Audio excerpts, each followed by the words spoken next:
তো এখন 5,000 টাকা এই বাবু পাইতেছে, এখন দিচ্ছি। জামাই চলেন যাই দেখি আগে কিভাবে পাথর তুলতো আর এখন কিভাবে পাথর তুলে। ওরা যদি আগেরকার পাথর তোলার কথা বলতে পারে তাহলে ওদেরকে আমি আজকে 5,000 টাকা পুরস্কার করব, আর যদি বলতে না পারে তাহলে আবার দিব না। চলেন আসেন।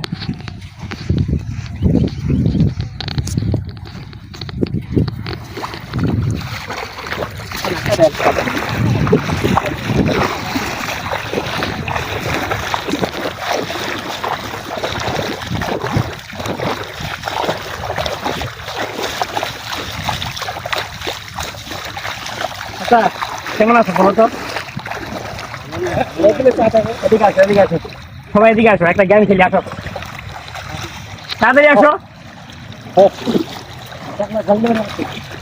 তোমাদের জন্য 5,000 টাকা পুরস্কার আছে। হ্যাঁ, পুরস্কারটা নিতে পারবে যে কোনো একজন। হ্যাঁ, এবং প্রশ্ন করবো, প্রশ্নের উত্তর দিতে হবে। আচ্ছা, প্রশ্নটা হলো যে আগে কিভাবে পাথর তুলতা, সেই প্রশ্ন করতে হবে। প্রশ্ন করবো আমি, তোমাকে উত্তর দিতে হবে। ঠিক আছে, এখন এক এক করে বলবা, সবাই একসাথে বলবো না।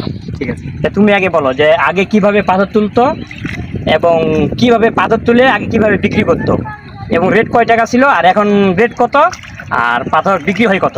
আগেরটা আগে বলো। আগে আমরা জাল নেট দিয়ে পাথর তুলতাম, এখান থেকে তুলে ডাঙ্গায় নিয়ে যেতাম। ডাঙ্গায় থেকে আগে টলির রেট আছিল, টলি মালের রেট আছিল 6,000, 7,000, 6,500 এরকম। এখন পাতলা নেট দিয়েই মাল তুলি, কিন্তু এখন মালের রেট হয়েছে 4,000, 4,500 এরকম। আচ্ছা, তোমার প্রশ্ন উত্তর হয়নি। ভাই তুমি বলো আগে কিভাবে পাথর তুলতাম এবং কয় টাকা সেফটি হিসাবে বিক্রি করছি, সেটা সেই কথাটা বলো। ভাই আগে তো আমি পাথর উঠাই নাই, আমি নতুন আসছি, আর সেই যে নতুন স্টিল নেট দিয়ে কাজ করে এতটুকুই জানি। আগে কত টাকা রেট, কেমনে মাল উঠাইছে এগুলো কিছু জানি না। একটু চিন্তা ভাবনা করে বলো, তুমি 5,000 টাকা পাইতে পারো আমার কাছ থেকে। না ভাই আমি জানি না, আমি স্টিলের নেট দিয়ে উঠাই এইটাই জানি। এটাই জানো? আচ্ছা বাবা তুমি বলো তো, 5,000 টাকা পাইতেও পারো, ওইভাবে চিন্তা করে তারপর প্রশ্নটা উত্তর দাও। ঠিক আছে, প্রশ্ন তো বিশাল প্রশ্ন। হ্যাঁ, এখন এই যে 5,000 টাকা পাবো, 5,000 কি যে ভালো করে বলো, কি চিন্তা দিয়ে করবো তুলছো আগে। প্রথম তো বাংলা লেট বাইর হল, হুম, বাংলা না এটা হয় নাই, হয় নাই। তারপরে বলো। তারপরে ঘন স্টিল। না তোমার নেই, তোমার বাদ। আমি বলি বলো। বাসার নেট হতে পারে, বাসার নেট। কি জানো এটা হয়েছে?